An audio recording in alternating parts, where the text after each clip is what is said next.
আসসালামু আলাইকুম। চলে আসলাম রান্না করতে। আজকে আমি সাদা পোলাও রান্না করে দেখাবো। আমি এখানে পেঁয়াজটা ভালো করে ভেজে নিছি। আমি আজকে ৩ পাশালে রান্না করব। ৩ পাশালের জন্য আমি পরিমাণ মতো পেঁয়াজ দিয়া ভালো করে বাটার দিয়া ঘি দিয়া ভালো করে ভেজে নিছি। ভেজে নেওয়ার পরে আমি একটু পরিমাণ মতো আদা রসুন দিয়ে তেজপাতা, দারচিনি, এলাচি দিয়ে ভালো করে আবার ভাজবো।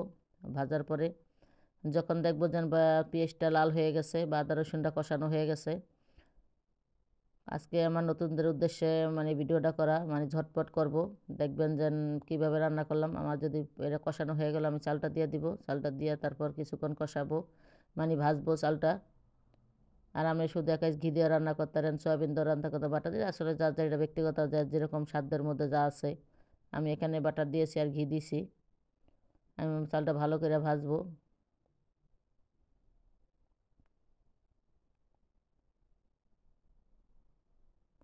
আসলে রান্নারে ভয় পাইলে ভয়ের কিছু নেই। আমরা আগে ছোটোবেলা ভয় পাইতাম, আর আমাদের হাতে ধরে কেউ শিখায় নাই।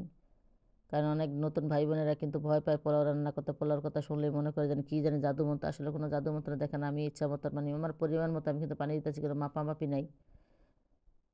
পরিমাণ মতো দুধ দিয়ে দিলাম। আসলে এটা চোখের একটা আন্দাজ। দেখেন আমার পোলাওটা কেমন হয়।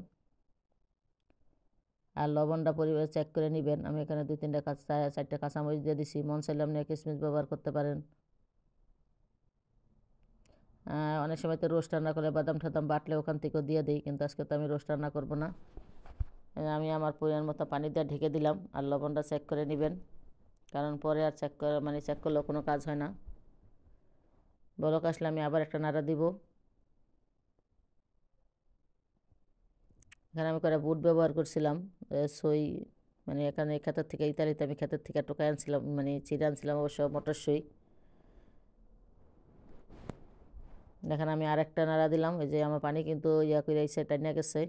এখন আমি চুলাটা একদম কমাই দিছি। আর এখান থেকে উপরে কতক্ষণ গাজর দিয়ে দিব অল্প করে, একটু সুন্দরের জন্য। এখন আমি চুলায় নিচে একটা কড়াই দিয়ে দিব, হাঁড়ির নিচে একটা কড়াই দিয়ে একদম ডিম দিয়ে রেখে দিব। আর লবণটাও কিন্তু পারফেক্ট হয়ে গেছে। পোলাও কিন্তু অলরেডি হয়ে গেছে গা। এই 8-10 মিনিট ভাপের আর দিলেই কিন্তু একদম চালটা ফুটে যাইব। আর কিছু করার নাই, অত করার নাই, ভয় পাওয়ার কিছু নাই। আপনাদের সামনেই রান্না করলাম। দেখেন আমি আবার 10 মিনিট পর একটা নাড়া দিলাম।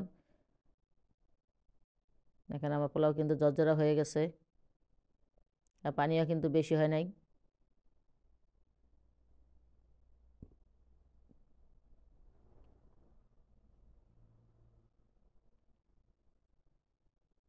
যারা বাবুসিরা কিন্তু রান্না করতে কিন্তু অভিজ্ঞতারা কিন্তু মাপে না। দেখছেন কত সুন্দর জর্জরা হয়েছে, গ্যারান্টি কিন্তু অসাধারণ।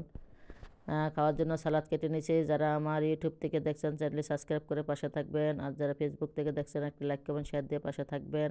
খাওয়ার জন্য আমি পোলাওটা খাওয়ার জন্য যে এখানে আমি চিকেন ফ্রাই করছি, আর সাথে আছে গরুর মাংস জাল। যেহেতু পোলাও তার একা খালি খাওয়া যায় না, সেই জন্য কেমন হয়েছে কমেন্ট করে জানাবেন। এতক্ষণ সাথে থাকার জন্য সবাইকে অসংখ্য অসংখ্য ধন্যবাদ।